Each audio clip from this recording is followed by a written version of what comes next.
Include these powerful books in your library. The Holy Quran, Maulana Muhammad Ali translation. Special Spokesman by Brother Jabril Muhammad. The Secret Relationship Between Blacks and Jews by the Nation of Islam Research Department. And the following titles by the Honorable Elijah Muhammad. Message to the Black Man, How to Eat to Live, Parts 1 and 2. The Fall of America, Our Savior Has Arrived. Records, videotapes, and audio tapes. You deserve the very best. Buy Clean and Fresh products. Black-owned and produced, Clean and Fresh products are the finest in personal care. Liquid soap, deodorant, shampoo, conditioner, and lotion. These products are endorsed by the Honorable Louis Farrakhan. Introducing the newest addition to the Clean and Fresh personal product line, Aloe Fresh Body Cleansing Bar. Pure, light, and rich with skin conditioners. Aloe Fresh, made for everyday use, yet formulated for special skin care. Our special blend of aloe and lanolin helps make your skin feel softer and smoother. Aloe Fresh is pure, containing no pork or pork byproducts. Subscribe to the Final Call newspaper, the most widely circulated black newspaper in the world, the Voice of Truth. Advertise in the Final Call newspaper and expose your message to an aware, action-oriented readership. Support the 3-year economic program launched by the Honorable Louis Farrakhan on October 7, 1991. Designed to address the critical needs of the black community in the upcoming years, your monthly $10 contribution will help to establish farms and businesses that will meet the necessities of life and lay the foundation for our economic survival. Send your $10 a month donation to the 3-year economic program, 4855 South Woodlawn Avenue, Chicago, Illinois, 60615. Careless lifestyles are killing us in droves across all ages. The merchants of death dump filth daily into our communities, and we put it into our bodies.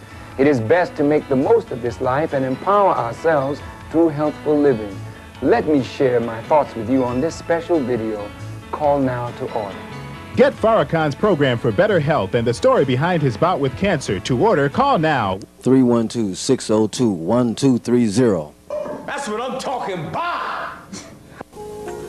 At last, the hottest book of the decade is now here. A Torchlight for America by Minister Louis Farrakhan is the long-awaited book that offers true guidance and solutions to problems facing America. Written in clear, direct language, A Torchlight for America is required reading for those seeking the truth. Order your copy of A Torchlight for America. Send $12 plus $4 shipping and handling, check or money order to Final Call Inc., 734 West 79th Street, Chicago, Illinois, 60620, or call 312-602-1230.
Itana hele hele elon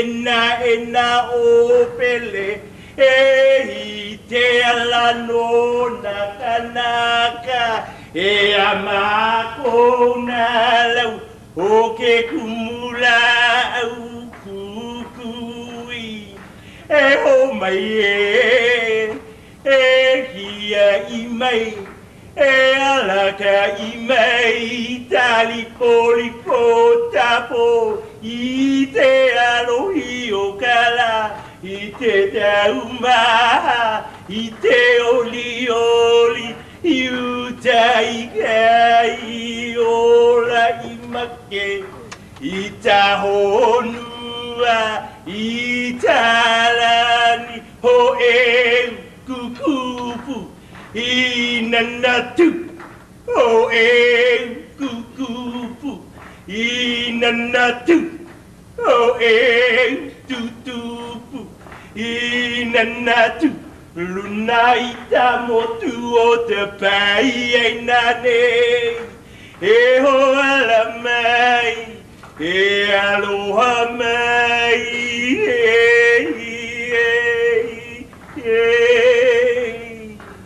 aloha kātou.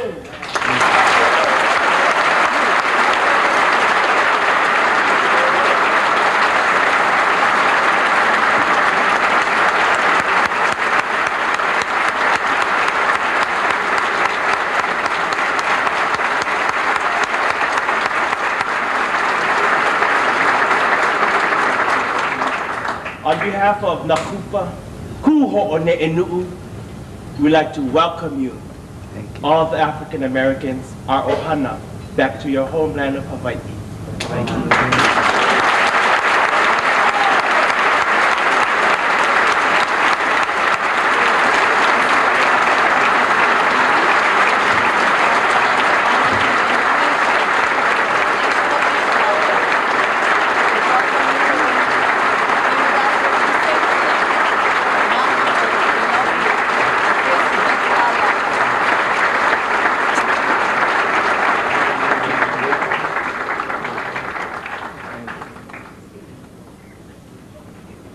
And I'll have him type up the interpretation and I'll send it to you.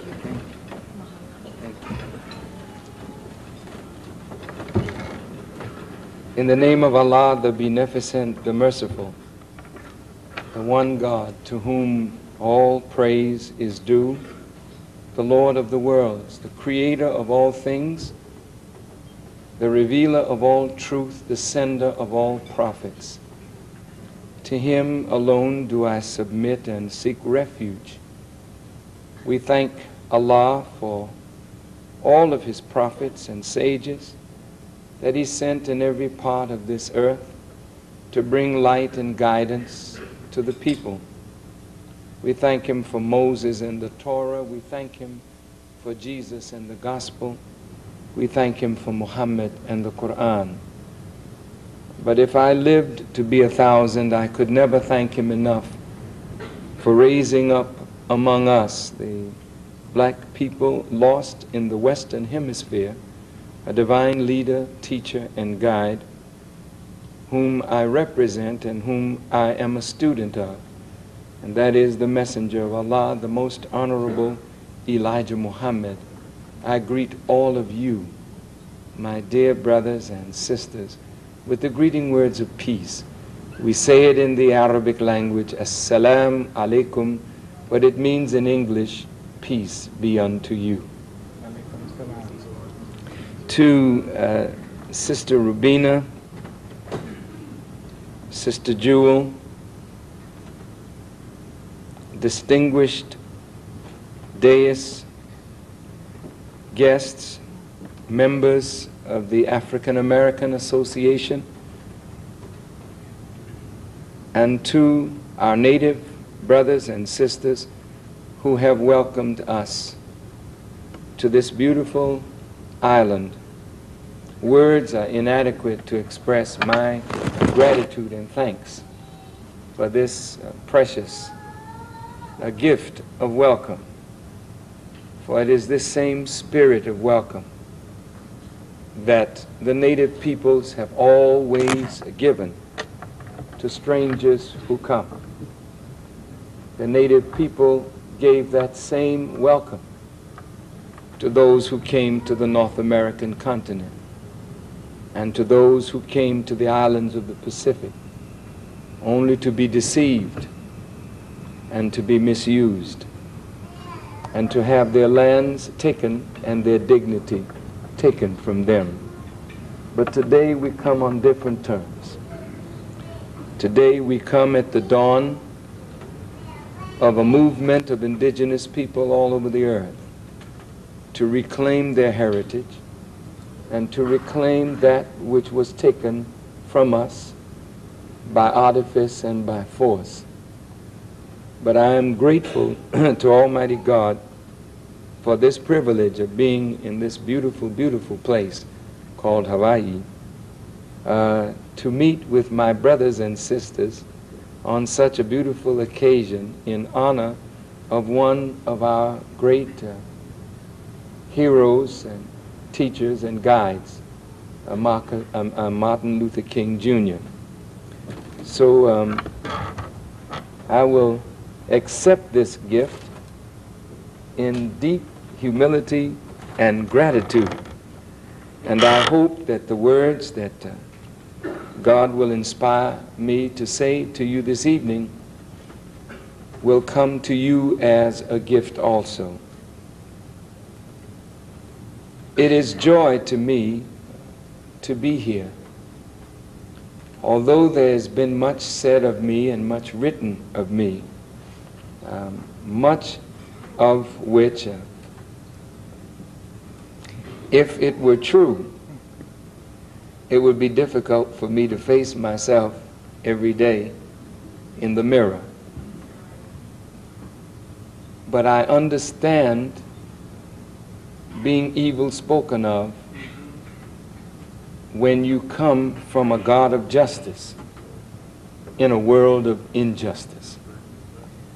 There has never been a righteous teacher or guide to appear anywhere on this earth in this time period allotted to the wicked that has not been maligned and falsely accused, imprisoned, and put to death for a righteous cause.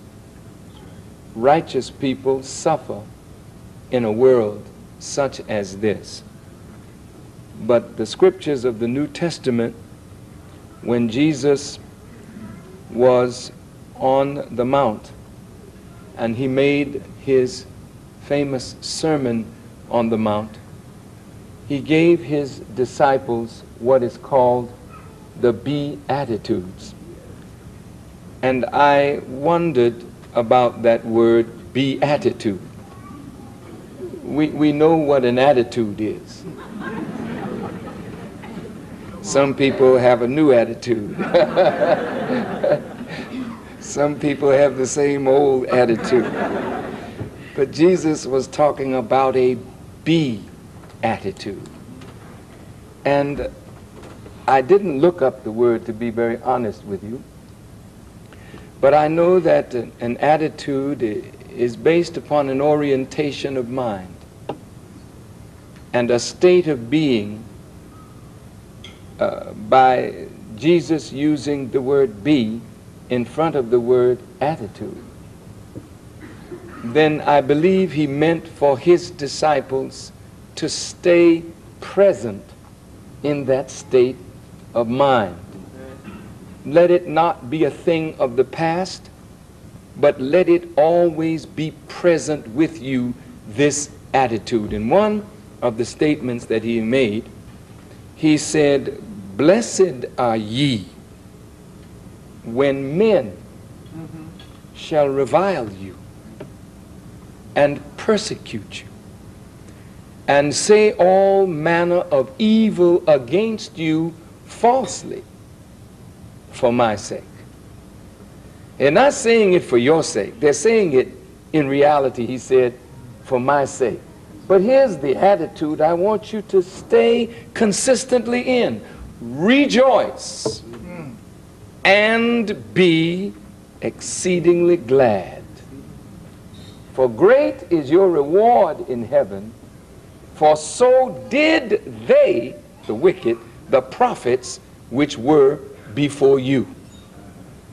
Now, it seemed to me that Jesus was preparing his disciples to walk in a world where they would be persecuted, where they would be maligned, where they would be falsely accused, but he didn't want them to walk around with a sullen face or an attitude that bespoke of the victory of the enemy over your spirit.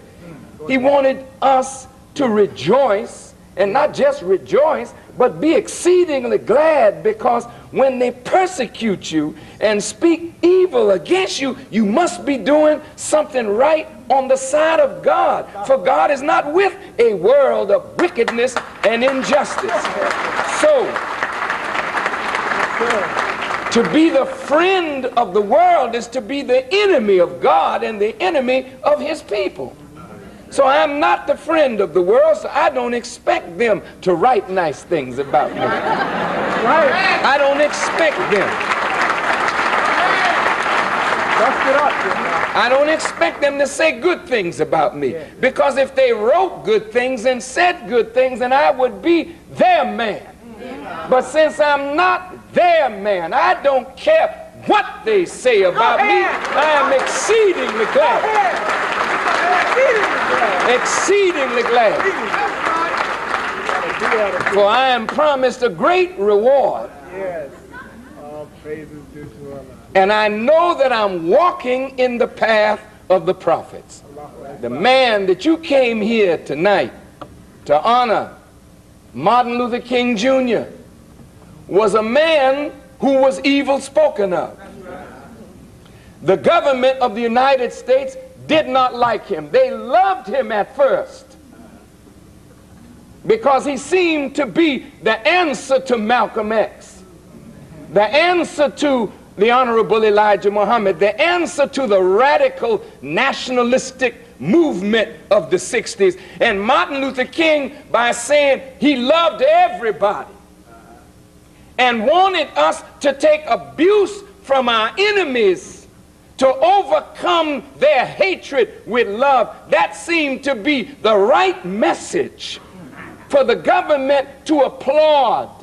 A government that had gained everything that they have due to violence. Now love the fact that a black man would stand up in America to preach nonviolence to a people who only move at the sight of blood.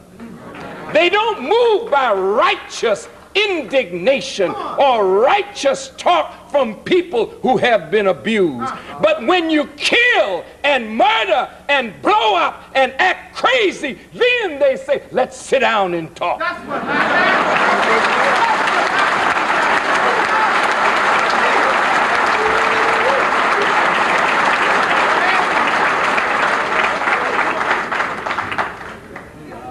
In truth, they say they respect nonviolence, but they only acquiesce to violence. So Martin Luther King at that point was the darling of white America. Masses of black people were not in favor of turning the other cheek. Am I telling anything false? The masses of black people say, well, I'm not going to be aggressive, but if you come punching me in my jaw, you can expect something very similar in return.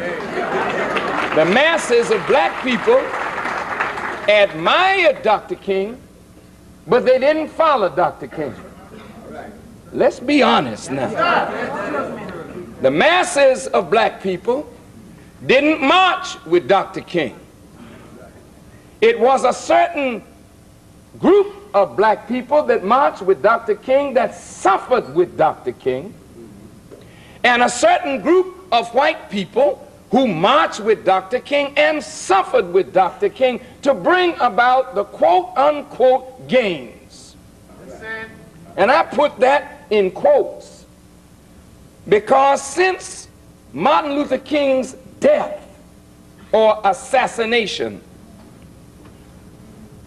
there is more segregation now, according to what the scholars are saying, than there was when Martin Luther King was alive.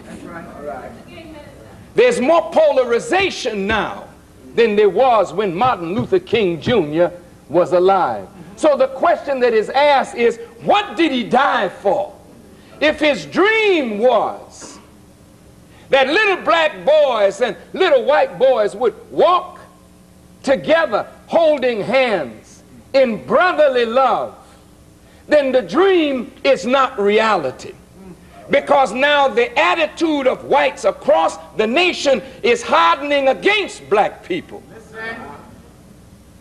And the attitude of government is that whatever may be good for black people, put it on the back burner if it's on the stove at all.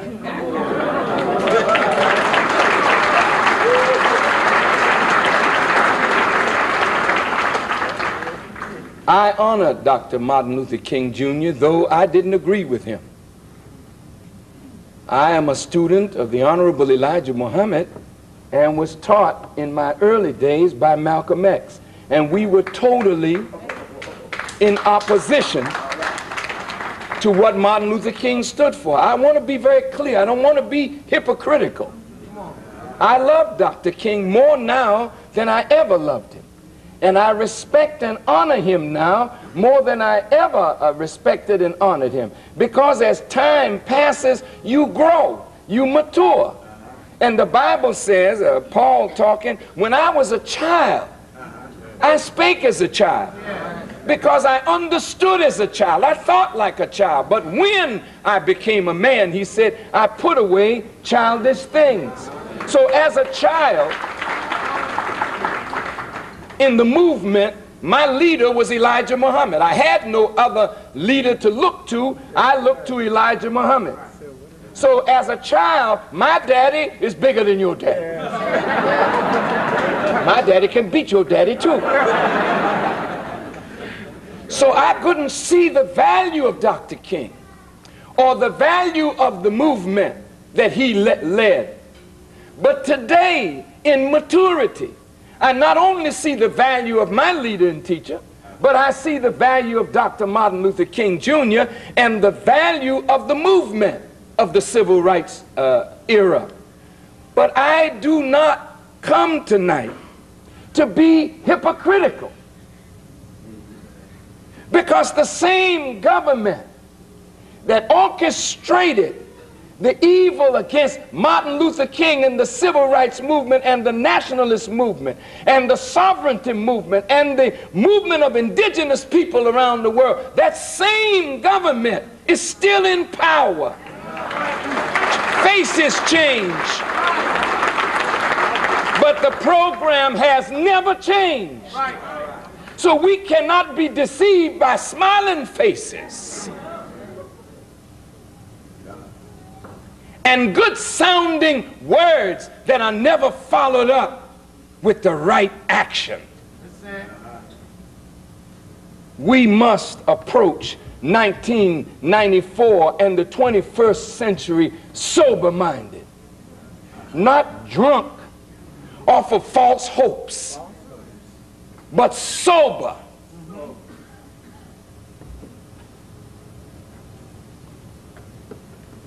Why do I respect Martin Luther King Jr. today? Why do I love him today? Why do I honor his memory today?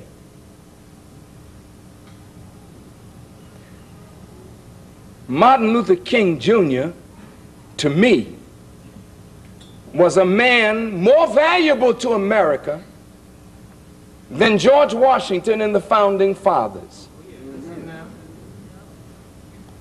The Bible teaches that righteousness exalteth a nation.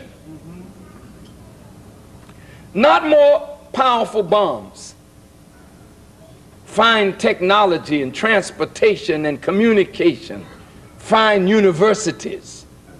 The thing that exalts a nation is righteousness. And righteousness is government and peoples acting in accord with principles of truth and in harmony with divine law. That's what's righteous. That is what is good. When you say this is a good man, it doesn't mean he's good. It means he may be good to the people who call him good, but not necessarily good. I might be a good Negro. Not good for my people, but good for those who oppress my people, so when they write, they say, oh, he's a good man.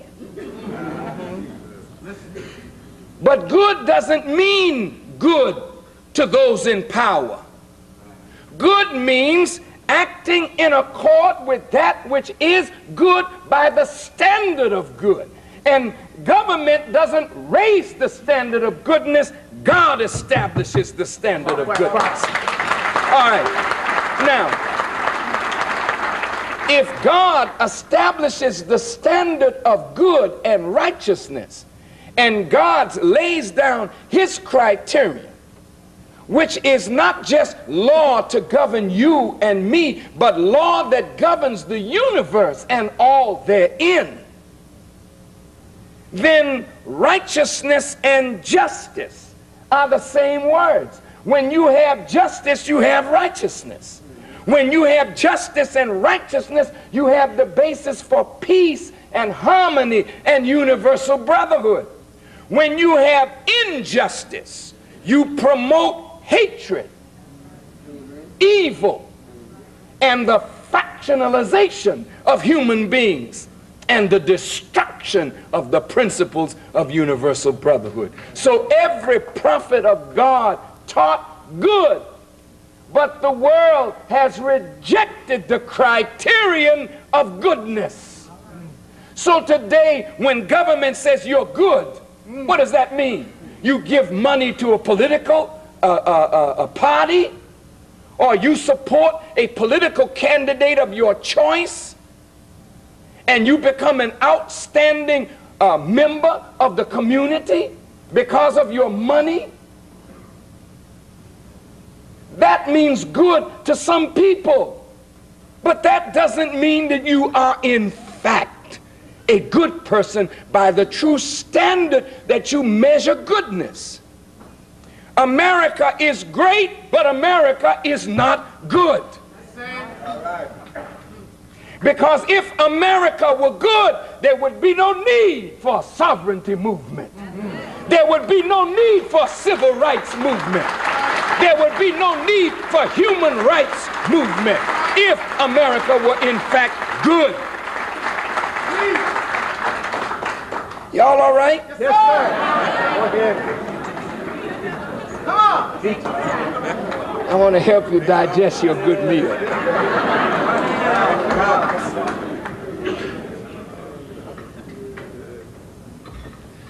Goodness is righteousness, and righteousness is man's action in accord with truth. All right. Now, if that is the case, was it good to take our fathers out of Africa and bring us to America to be made slaves? Was that good? I don't think so. Naturally, I wouldn't. But white folk who wanted slaves, they said, that's good. Bring the niggers and put them to work. That's good. Wake us up.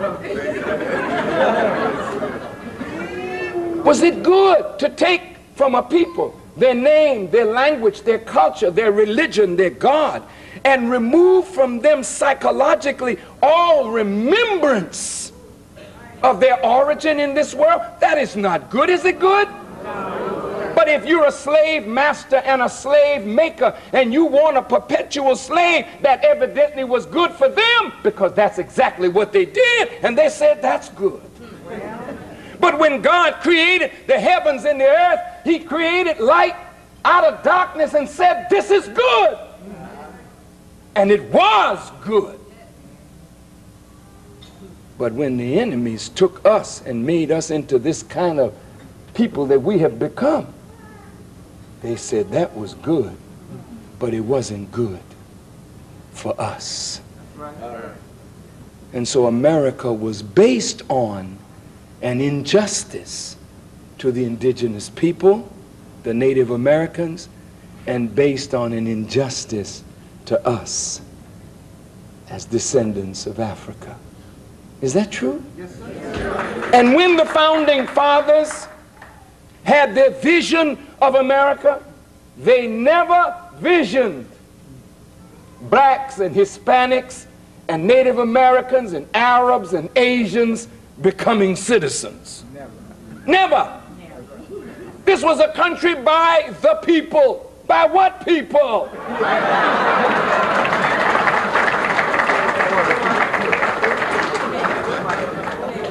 Come on now. You weren't even considered people. This was a country by the people, white people, for the people, white people, and of the people, white people. And as long as America remained of white, for white, and by white, that was good for white. But it wasn't good for the Native American. It wasn't good for us. It was not good for the indigenous people.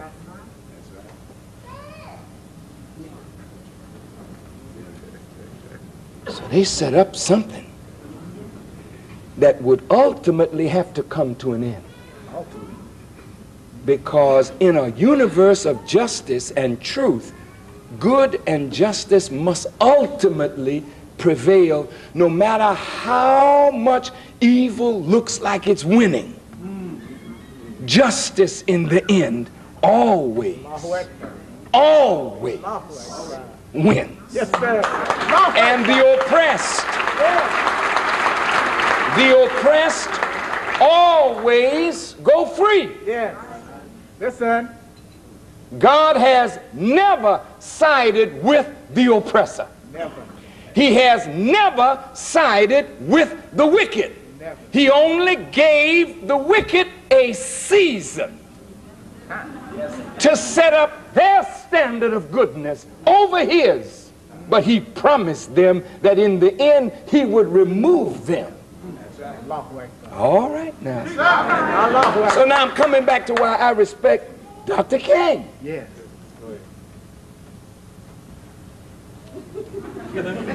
Because the way the founding fathers set it up, it was ultimately going to lead to the total ruin of America as a nation if it kept on that course of wickedness and injustice.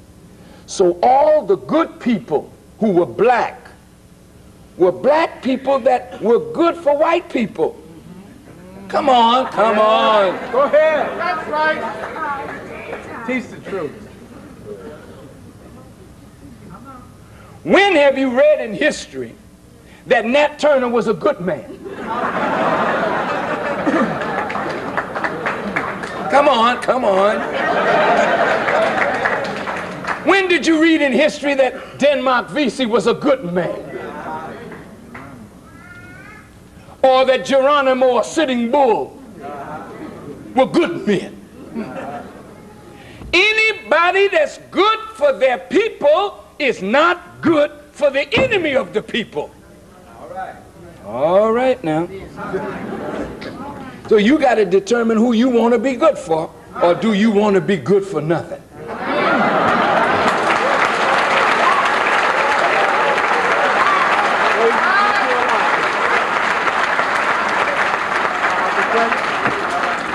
Now, if you just want to be good for yourself, you just want to be good for nothing. Because as long as you're good for yourself and yourself is looked at as nothing, you're good for nothing. about that? A big rich man, but a big rich nigger. Good for nothing. You die and leave a coward. You leave a legacy of nothing to your children and your grandchildren because you went along with the status quo. You had no courage to stand up like a real man and a real woman for your future and the future of your future.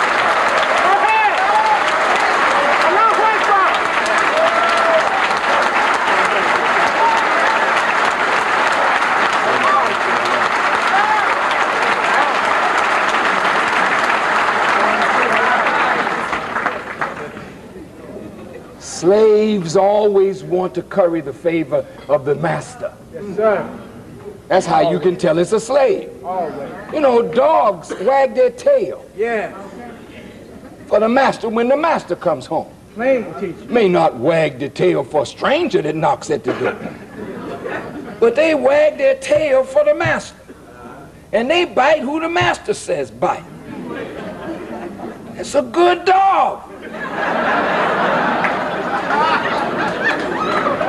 Good dog. Some of us want to go down in history like a good dog. Some of us want to be pets for the master to play with. Yeah, some of us like that. I'm going to come and check Farrakhan out, see what he's all about. Well, you'll find out if you stay with me a few more minutes.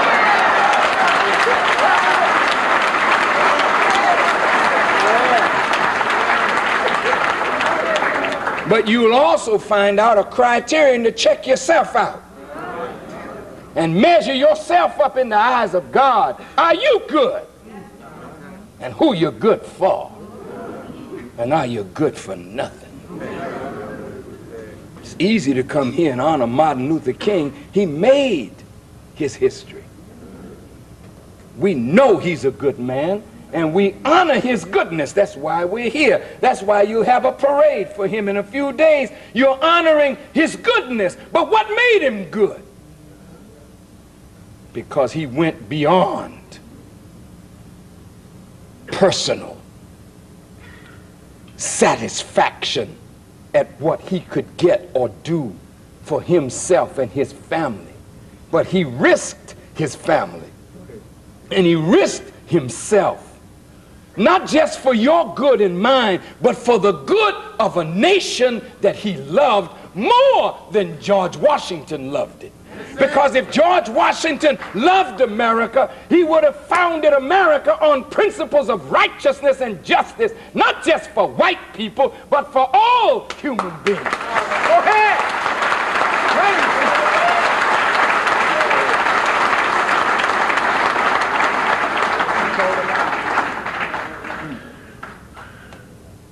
So Thomas Jefferson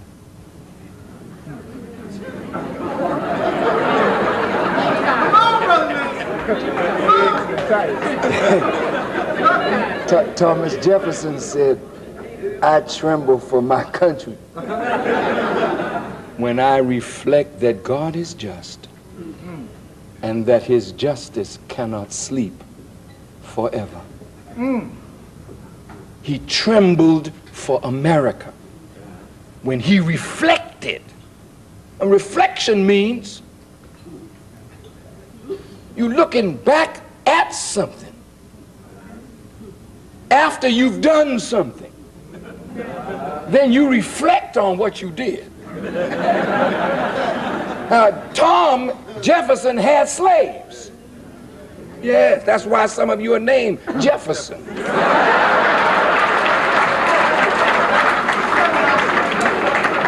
George Washington had slaves. That's why you don't find hardly any white man with a name Washington. But you got that name. Right, Mr. Washington? Andrew Jackson had slaves. And of course, that's why there's Michael and Jesse.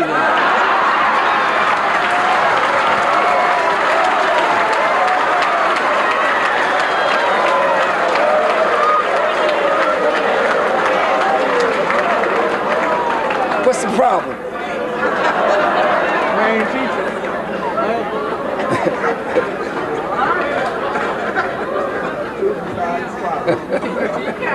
Take your time, beloved. Well, that's how we got these names. We got them from a slave master. And then after he had done the deed, he reflected, oh, I'm going to be out of here.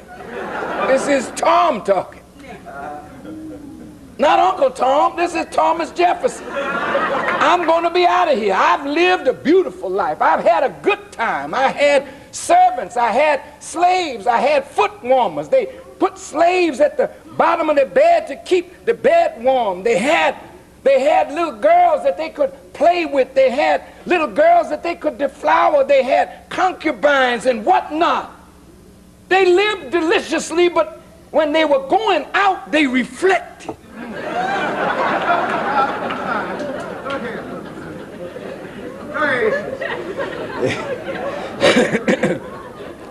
I tremble for my country. I don't tremble for myself because I'm out of here. I taught my niggas that they gonna get something in the sweet by and by. I know better than that. I'm not trembling for myself because I'm out of here. But I'm trembling for my country because the children unborn are gonna reap what I and my fathers have sown. I tremble for my country when I reflect that God is just and that his justice cannot sleep forever. Well, what do you mean, Mr. Jefferson? That God's justice would one day call to account the nation that had set the Native Americans at naught and set black people at naught and had traversed the earth up and down like the evil ones that were traveling with the sons of God in the book of Job. And the sons of God were literally walking with the devil and didn't know it. Listen.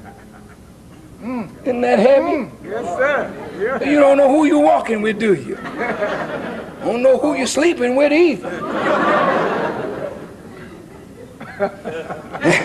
That's why Jesus said, 2 of you will be in the bed, and I'll take one and leave one. It's a tough day when truth comes because it's going to separate the house. It's going to show you who is really good and who is evil, so that no man will be able to serve 2 masters. You're not going to walk on both sides of this question. You're either going to be good for goodness sake, or you're going to be good for the sake of your enemies. But that's going to bring a separation in the family, a separation among people. Because in the day of justice, people got to be in the valley of decision to make a decision as to how you're going to act. You can't, no white person in here today can talk about what my fathers did. It ain't on your fathers, it's on you today. You got to decide whether you will part company with your father if your father was wrong and stand on the side of right. That's right. And you got to decide where you going to walk. Mr. and Miss Negro, where you going to walk? Because we let Martin Luther King walk by himself. We let Malcolm walk by himself. We let all our great ones walk by themselves, and we sat on the sideline criticizing, and when the benefits came, everybody jumped in, and then you could put them on the wall and say, oh, Martin Luther King, yeah, that's my hero. Hypocrites. Some of you wouldn't have been caught dead in a room with Malcolm. But now you can put him on your wall because it's safe. My man, Malcolm.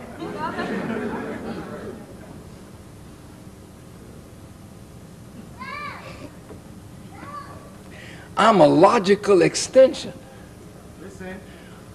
of both those men and all those men. Yes, I am. That's right. And preachers afraid to meet with me, just like you were afraid to stand with Dr. King. When the government turned against Dr. King, his own preachers wouldn't let him preach in their church. One preacher in Chicago turned the door of his church around the address because he did not want the address to say Martin Luther King Drive. And he was a Baptist preacher just like his brother. This is what you talk about being good for your master, like a good dog, or good for God and for righteousness' sake and for the sake of justice for your people and all people who cry out for justice. And so I applaud the life of Martin Luther King Jr. because Martin Luther King Jr. lived and died to make America a more just place, not just for black people, but for all who lived within her borders and called themselves or were called citizens of America. Now,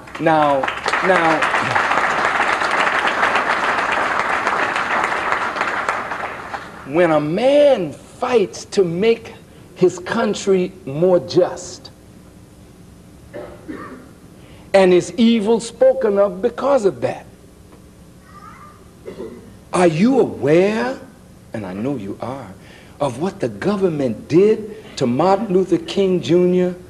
when Martin Luther King Jr.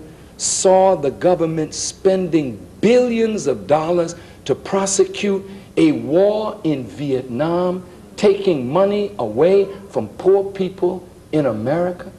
Are you aware of what the government did?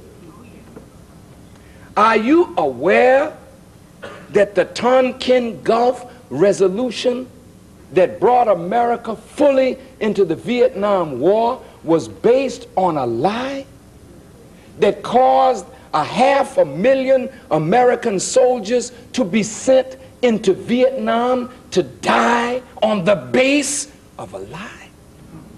Do you realize how wicked government has been in the execution of their official duties?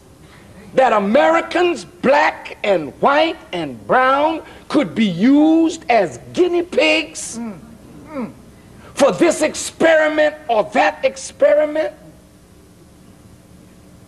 Do you understand that there is a day of reckoning for all of this? And if you don't come down on the side of right, where will your future be? You just can't think for yourself and your little children at home. You got to think of all of the children that are deprived. All that cry out for justice.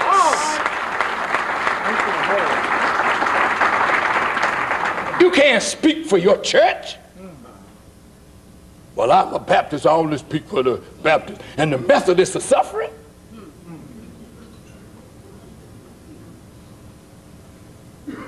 Brothers and sisters, Martin Luther King became a universal man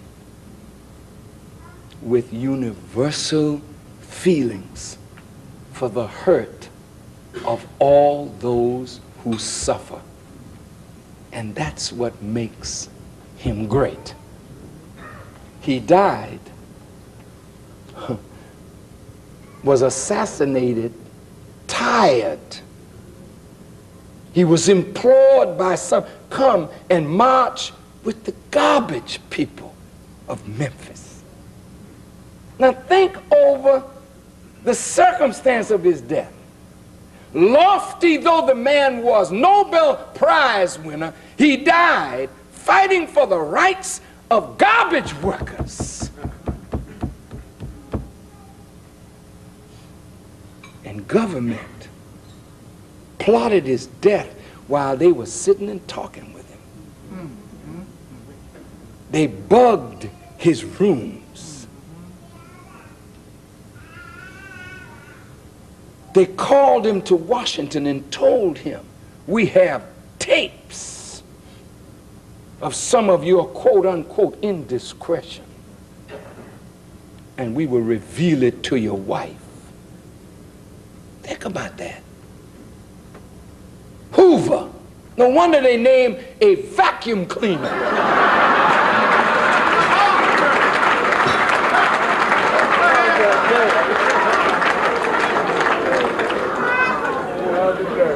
Because that man could discover the dirt and was dirt himself.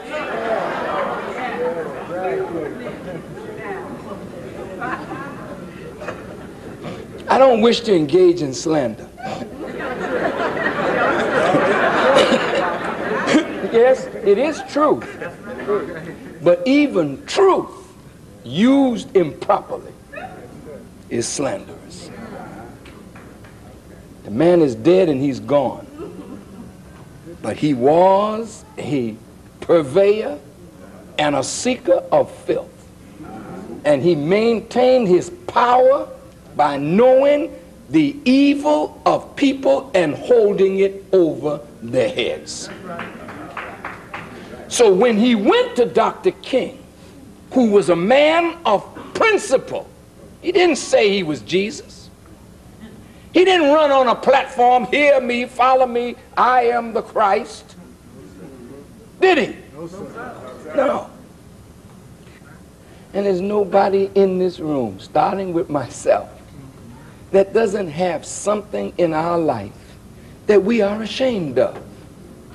And we would feel terrible if somebody dug around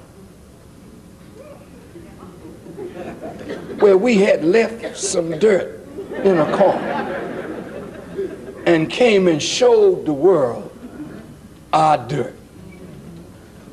So now this is getting to the point of being ridiculous, because the scripture says all have fallen short of the glory of God. Paul in his writing said Jews and Gentiles, they are all under sin. There is none righteous. No, not one. Now either Paul knew something or he was lying on Jews and Gentiles. Now don't call me anti-Semite now. Go read Paul.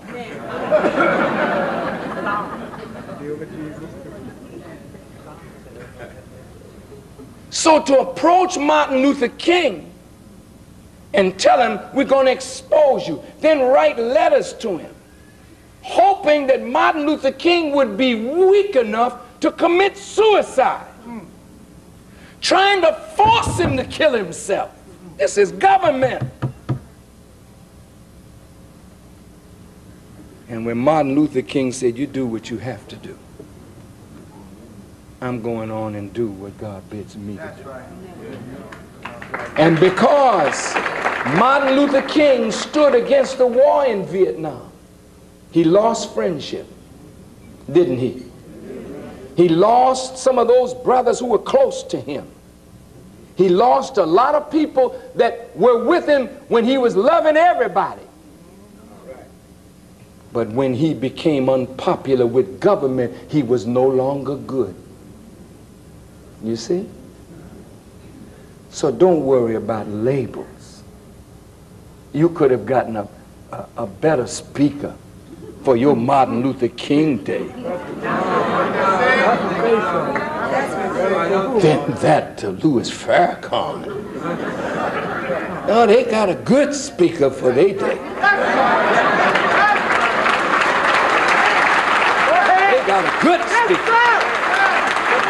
They got a speaker that's good for them, may not be good for you. But I can't be good for the wicked. That's right. And if you're not the wicked, then don't say nothing. But whenever you throw a stone in a group of dogs, the one that barks is the one that got hit.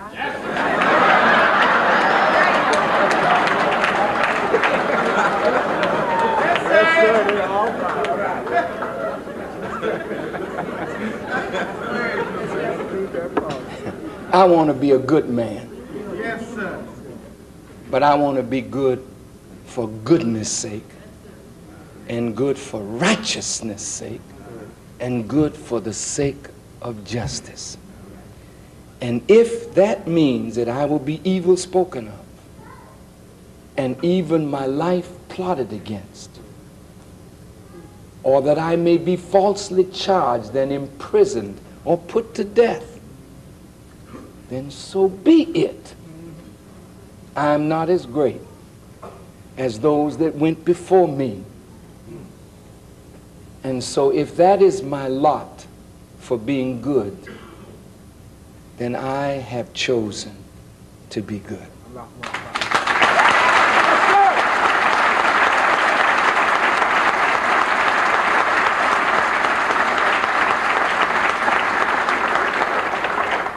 And I want you to choose to be good. Good for yourself, good for your family, and good for our unborn generations who will suffer or be blessed because of the steps that we take today. Martin Luther King Jr. made America appear to be a better place. And I thank Almighty God for his life, for his sacrifice, for his character, and for his death that gave life to so many who did not know. And what better way to live and to die that both your life and your death is meaningful for the advancement of your people. As a Christian, Christianity does not take its meaning from Jesus' birth. And it doesn't take its meaning from his ministry or his work of making the blind see, the deaf hear, the dumb speak, or raising the dead to life. Christianity takes its meaning from the cross, because it was at Calvary when a man is suffering undeserved. That's where Christianity has its beginning.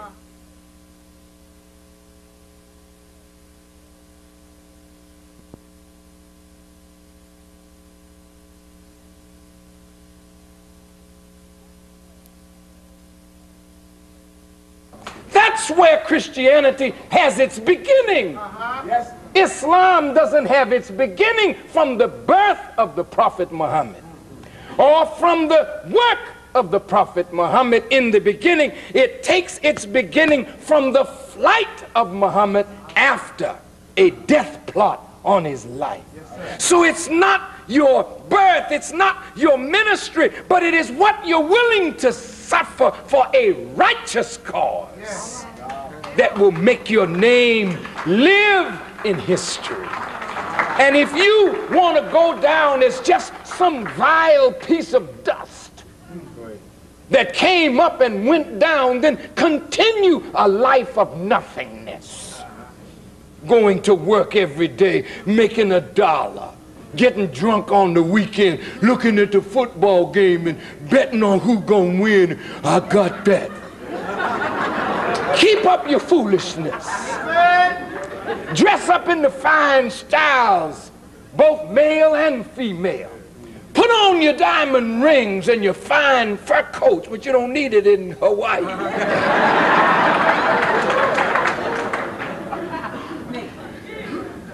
And live a life of nothingness. And see your children miseducated, undereducated. See abuse to your people and look the other way as though you didn't see anything. See the pain of your children as they go to school and racism rears its ugly head. See the pain of the indigenous people who have welcomed us and said that this is our home when they know this is their home. And it is our home because we are the original people of the earth. It is our home. We are family. Yes. But if you will allow the indigenous people of Hawaii to struggle, and we don't struggle with them, and they see us struggling, and they won't struggle with us, nor will we struggle for ourselves, then our lives are meaningless. And you can have speaker after speaker come every year and march, as you're going to do in a few days. We're going to march for Martin Luther King. And that make you feel good, don't it? And you're going to go back to the same sick conditions and do nothing about it? No. And don't you ever say you're too old. Well, I've lived my life, and I'll leave that for these young ones. Hey, God don't let you out of this if you're 90. He said, old men for counsel, young men for war. He doesn't leave you out. If you can't fight, show me how. You've been here long enough. You must have learned something. And if you can't raise your hand to swing, show me how. But you gotta be in the struggle. Well, family, I don't want to keep you all night. But I thought I would close on an upbeat note. And that is this, that to honor Martin Luther King is not to have dinners for him or proclamations, which is nice, or marches. But to honor a man is to concretize the value of the principles that he taught by building institutions that will live long after we are dead and gone, that amplify the principles of his life. Martin Luther King is not dead. The Quran said, those who die in the way of God or are slain, speak not of them as dead. They are alive, but you understand not. You don't kill men like Martin Luther King. You sentence his body to where it was already sentenced to go back to the earth. But the principles that he based his life on are alive. And that's why the worship of personalities is folly. Martin Luther King was not so unusual. He was unusual in that so many of us are so selfish that he becomes outstanding because he was unselfish. But if you and I would give up selfishness and become selfless and work for the good of self and others, then Martin Luther King is not dead. He's alive. So when you march on Saturday or Sunday or Monday, don't march to the tune of a leader that you think is dead. March, and with every step you take, remember the principles that he lived on. He stood for what he believed was right, even though it wasn't popular. Can you do that? Will you risk your job for a principle?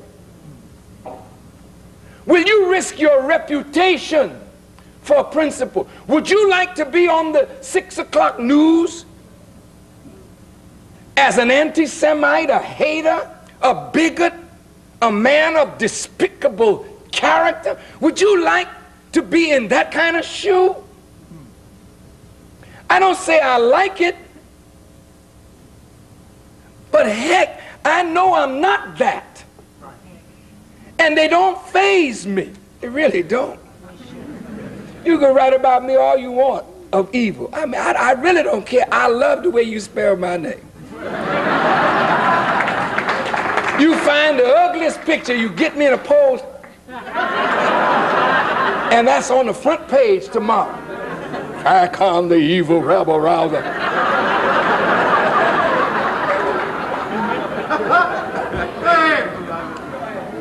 And I look at the picture and I laugh. They put out cartoons. And I wanted to build a room in my house and put all the cartoons that newspapers, because they're really geniuses, you know.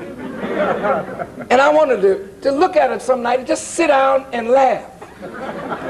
Because if I let them bug me over their perception of me, then you see me.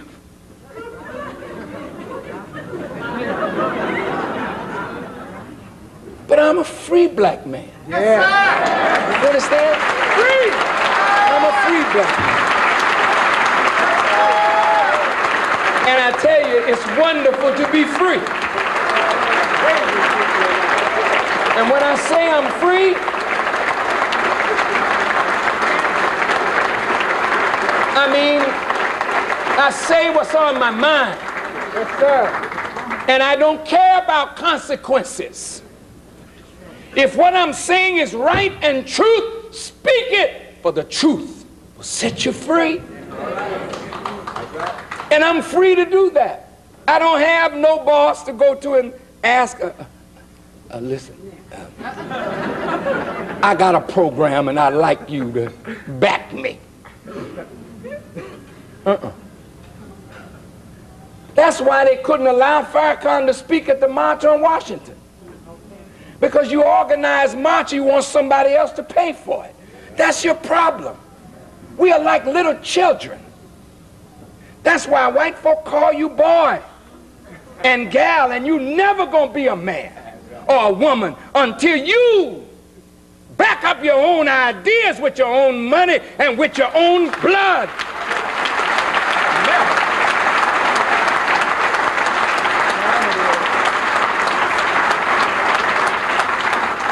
So we organize a march on Washington and we go to white folks.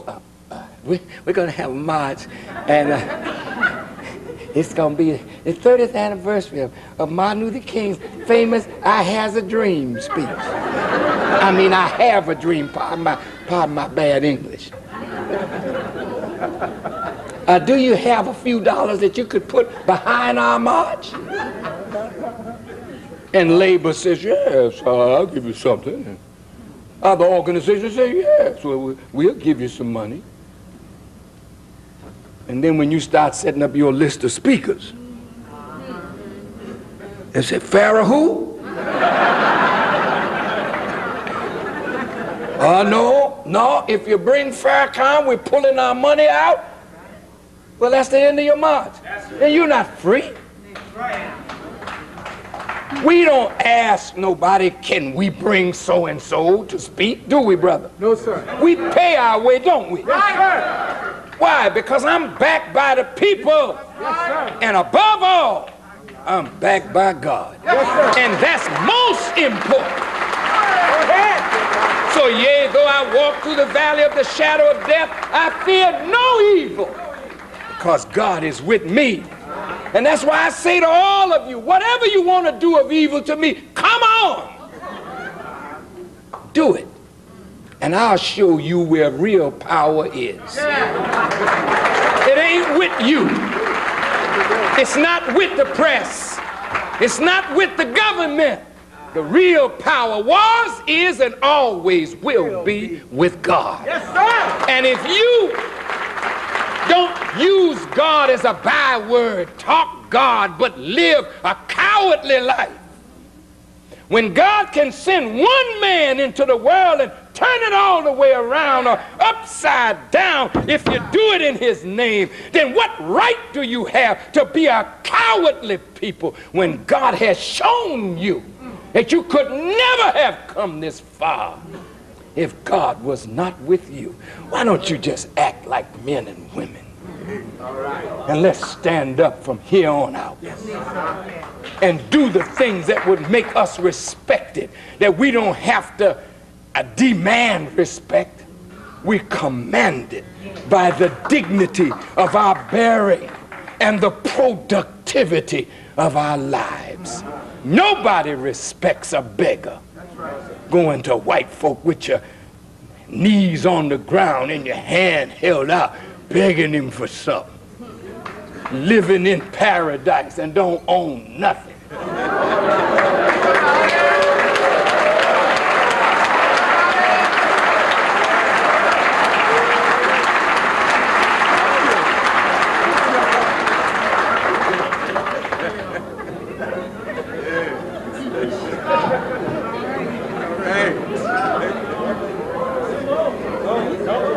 The Japanese get respect, and they don't have to demand it. They command it. They're buying up as much as they can get. Why? America's for sale. Well, why don't you have some? Why don't we have some? If it's for sale, you buy everything else, don't you? Your problem is, our problem is, we're not in unity. Our problem is, we don't love ourselves and each other enough to allow a cause to be bigger than our personal ambitions and egos.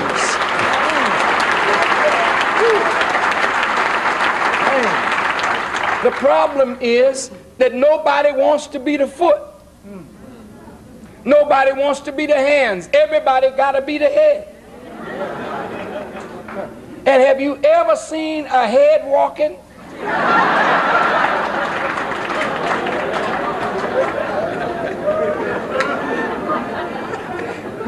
That's how silly we look.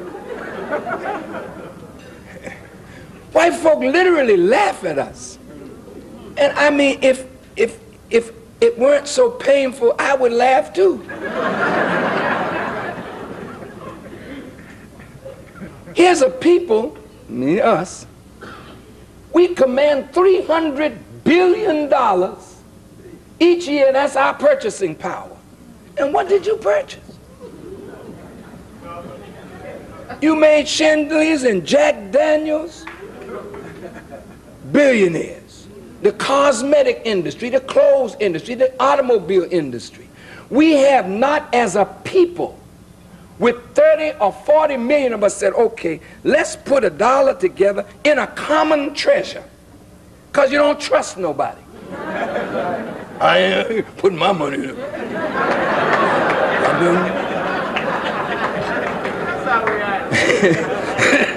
And white folks gonna make sure you don't trust nobody. And you see that Farrakhan, he came in here tonight, and all his men, look how sharp they look. They're robbing the people.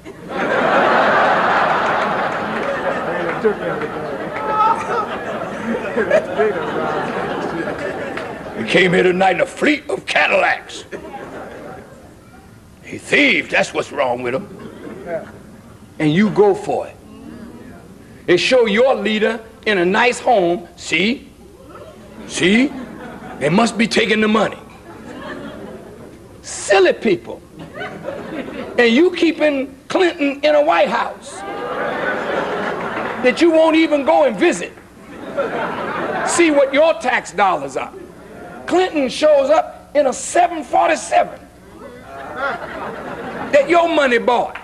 You don't open your mouth. He hasn't done nothing for you. But your leader can't fly first class in somebody else's plane because you're envious and jealous and small-minded people. How are you going to make progress thinking like you think?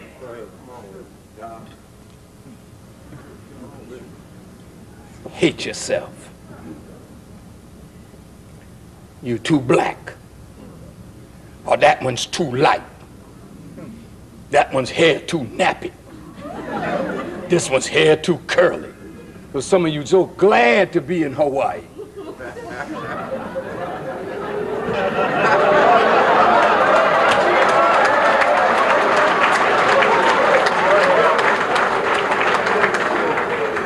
So you can slip around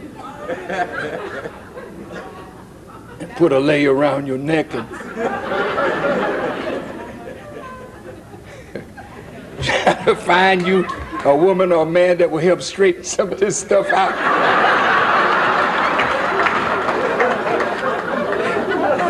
Nobody's going to respect you if you don't respect yourself.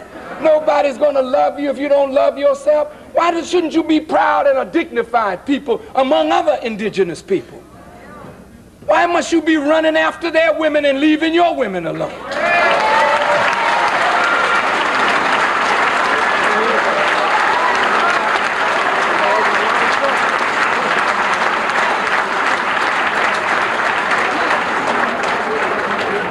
I must have hit a raw bone there.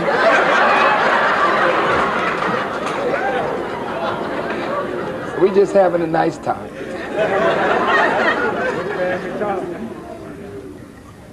You know, love transcends race and color. It really does. But sickness, mental sickness as a basis for running with somebody else's people is not good. If you deeply and sincerely fall in love, that's something. We can deal with that. But when you hate yourself and are running from yourself, that's a sick kind of thing. Isn't it? Yes, sir. Yes, sir. Nobody should trust that kind of love because it's sick. Love yourself and be yourself. There's so much beauty in you if you would just recognize who you are and fall in love with yourself, not in an inordinate, selfish kind of way, but love what God made and be proud of the way He fashioned you. You're unique, you're different, you're wonderful. So are the original people of Hawaii, unique and different and beautiful and wonderful.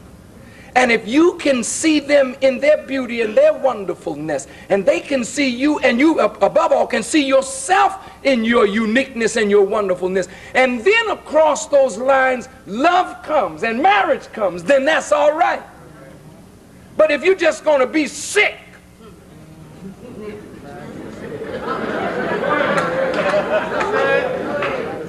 then you'll turn Hawaii into something different. The unity of black people is absolutely necessary to get us through these next few years, which are going to be very trying years. The civil rights movement, in my conclusion, brought us great gains in one sense and set us back in another sense. The gain is that we could go anywhere in America to spend our money.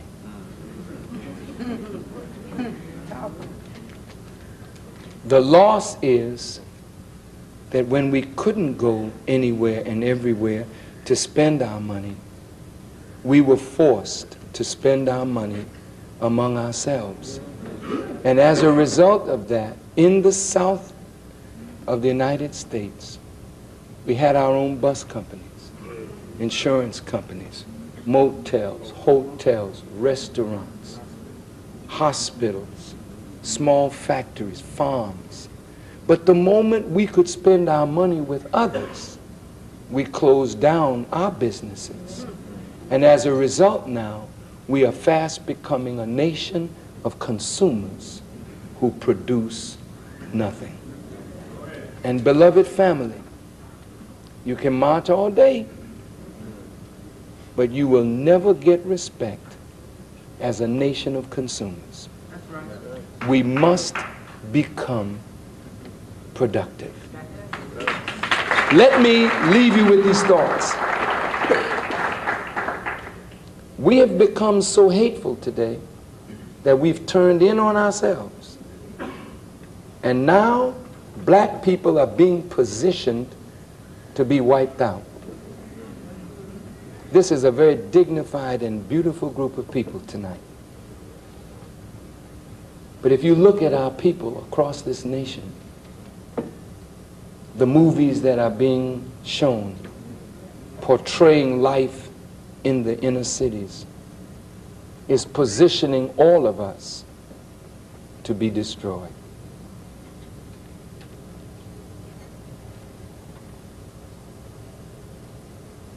The guns that are in the black community, the drugs, the violence and the crime is tearing us apart. Martin Luther King would be totally ashamed to see the condition of his people in 1994 after the sacrifice that he and those with him made to make life better for us. Life is worse, and we are worse as a people. And for anyone to speak against the crime and the violence in our own communities, it is almost like they're traitors. And for me to tell black people to love one another is ludicrous in the face of your own brother going in your house when you're not there, ripping you off, raping your daughters, selling drugs to your sons, turning your little girls into prostitutes. This is what we are doing to self. So when you march for Dr. King, think about the work that we have to do to transform our communities and make our communities decent and safe for us to live in, much less anyone else. We've got serious work to do. And preachers saying you don't want to talk to Farrakhan is not going to help solve this problem.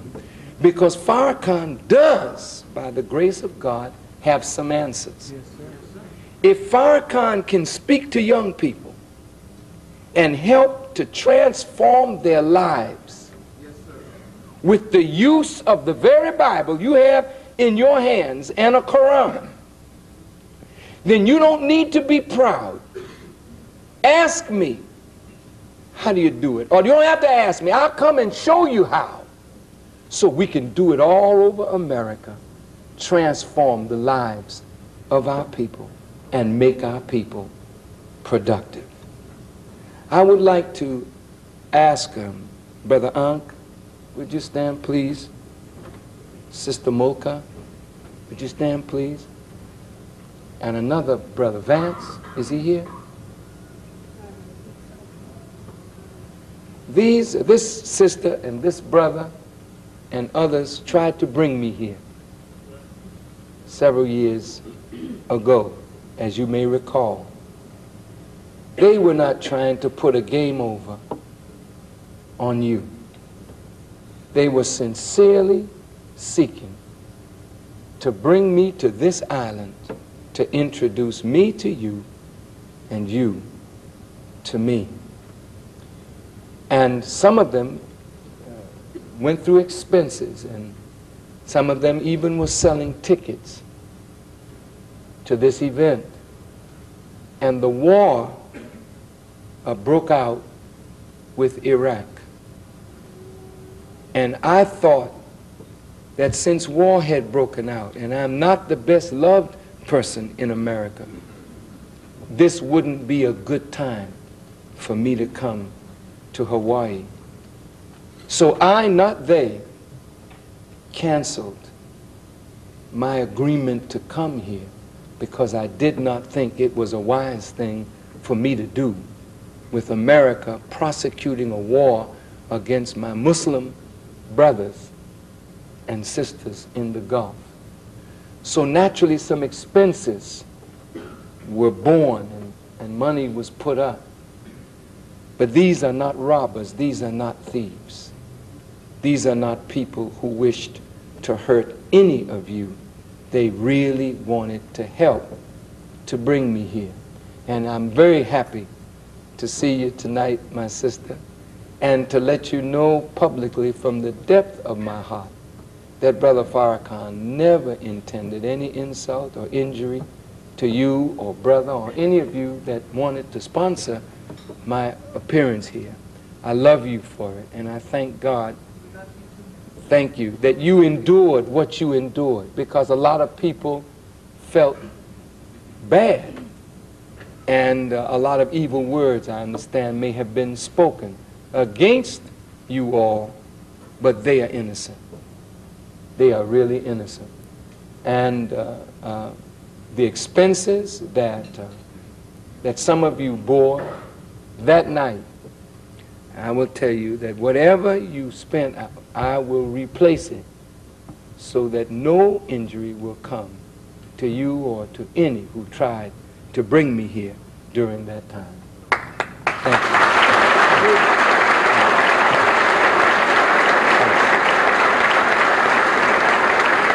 Now, you may say, you didn't have to say that publicly, Farrakhan, but I just talked to you about justice. I talked to you about righteousness. And I talked to you about goodness. And you know, if any person in leadership is in error or makes a mistake, it is not unwise to stand in front of the people and make an appropriate apology for any wrong or misunderstanding. Because to cement our relationships is more important than any money. For us to be able to trust each other is more important than dollars. Because only when love and trust builds can we pool our resources to buy some of what others are buying up of America.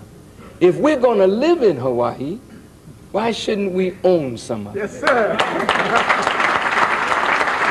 sir.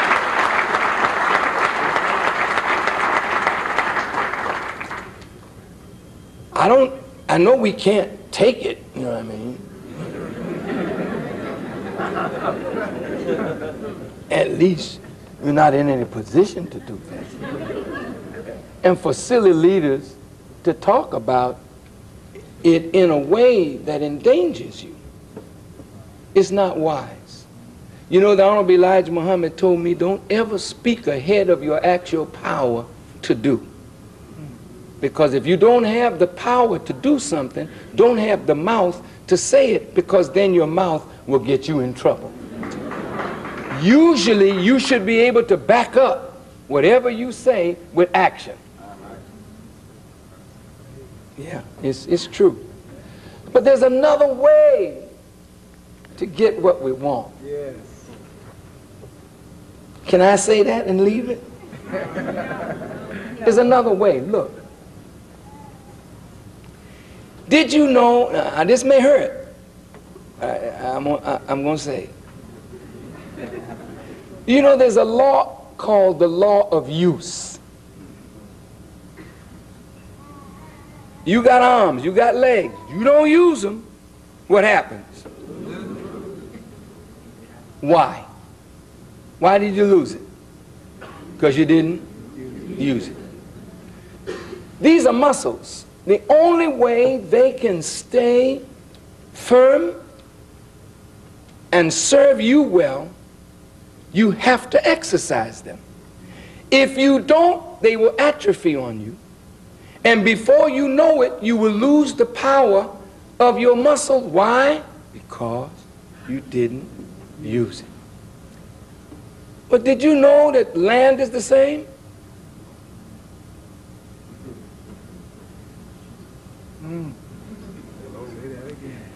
Why did God let these people take this from you? That's what you got to ask. Now that's a powerful question, isn't it? If you're not doing something with what you got, somebody will do something with it. If you don't have an agenda for yourself, somebody will fix one up for you. Am I making sense? Yes, sir. Now I'm talking to the native people now. Look, God gave you the earth. It's yours. But the question is, what did you do with it? Hello? See, don't tell me the earth is sacred. God knows it. He made it. It was sacred. But he put something in it, and he put something in you. And the first thing the scripture said when he made man, he said, multiply, replenish the earth, subdue it. You got to be productive on the earth, or you lose your right to the earth that's under your foot. If you don't develop it, somebody else will come in and develop it under your nose and take it from you, and you will forfeit your right by the law of use. Now wait, that's only part of the story. Here you and I are, we in Africa. Well, how were you doing? What were you doing? Somebody had a use for you, evidently. You didn't have use for yourself? Somebody came, I'll put you to work. I got a job for you. I'm going to make you a full-time slave. No unemployment on the plantation.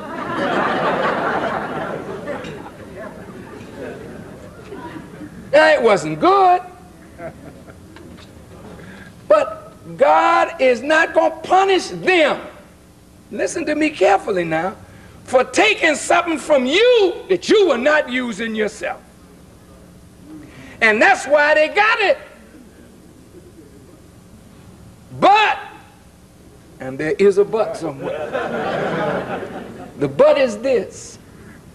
If God allows you to take it, and you abuse the land and the people on it, then you forfeit your right to it by the law of abuse. Come on. Yes, sir. We forfeited our right to it by the law of use. Yes, now, white folk, you are forfeiting your right to this by your abuse of the land, the air, the water, and the people on the land. Okay. And just like you got children and they're yours, you abuse them, the government can step in and say, I'm taking your child. You say, but it's mine. Yeah, but you forfeited the right to that child because of what? Abuse. I'm closing now. Now the indigenous people all over the earth are rising up to do what? To reclaim what is yours. And it is yours now because they abused you and they abused it. Yes, they made it magnificent. But then they poisoned it. You built these beautiful buildings and you abuse people. You have more love for things than you do for human beings. You spend money to keep your buildings bright, your highways clean, and you spend next to nothing to develop the lives of the people under your charge. So by the law of abuse, you are losing your rights to the land. So now God is inspiring the indigenous people all over the earth to rise up now and demand what is theirs. So there's a sovereignty movement here. And it will not weaken. It will grow stronger and stronger because it is the time. And let me tell you, dear brothers and sisters, you don't have to talk violence. You just keep talking the time and what must be done. And as the time brings your people stronger and stronger, time is going to weaken your enemies. Don't be impatient. Keep working. It's time. The Maori people, the Ainu people, the Aborigines, all are crying out today. They want what is theirs. The blacks in America and in Africa and the Isles of the Caribbean, they're all crying out today. They want what is theirs, and they will have it. No power can stop them. No guns can stop them, because the time is here. And the scripture said it is the Lord's good will that he takes the kingdom from whom he pleases, and he gives it to whom he pleases. And if it comes back in your hands, what will you do with it? If God gives you back power, how will you use it? Will you use it with justice? Or will your power blind you and you become like the people you condemn?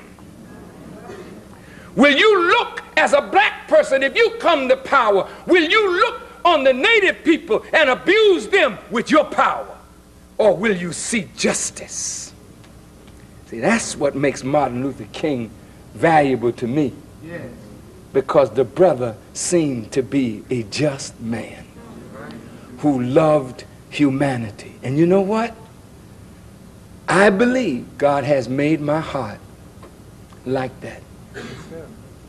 No matter what happens, I could never mistreat another human being knowingly, regardless of their race, their color, or their religion.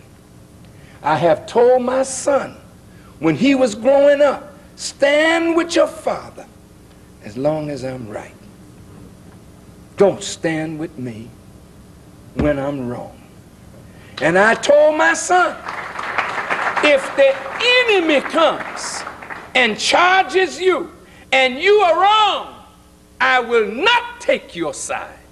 I will take the side of right and stand with the enemy because you are wrong.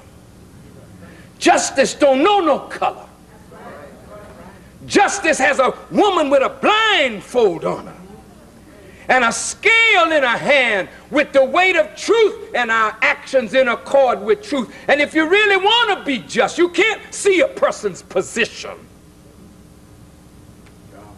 or their college degree or their race or their color or their background. You see the weight of truth, and our actions must be in accord with truth. Then we are just men and women. And when God turns the earth back into your hands, you got to qualify yourself to run it again. So don't rush. Get ready. Because nobody's coming down until you're ready to come up. You didn't hear me. Do you understand what I'm saying? So that means you got to study and qualify yourself and cleanse yourself and purify yourself for the job that God has in front for you.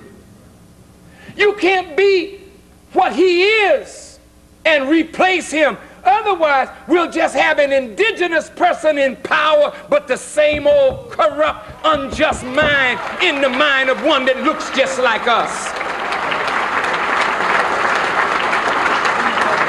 We don't want a black face with the same unjust mind of our slave master, and that's going to make us happy.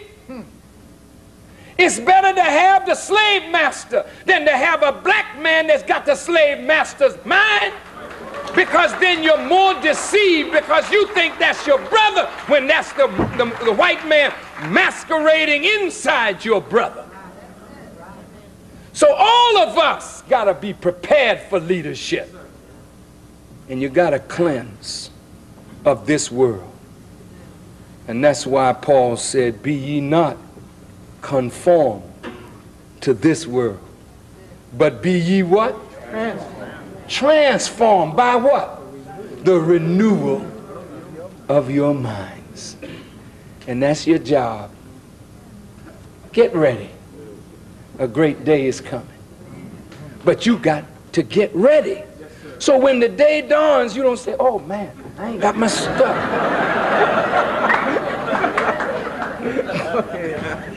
The bridegroom, coming in the night, and the foolish virgin blew the oil and couldn't go out to meet the bridegroom. Oh, can I borrow some of your oil? Give me.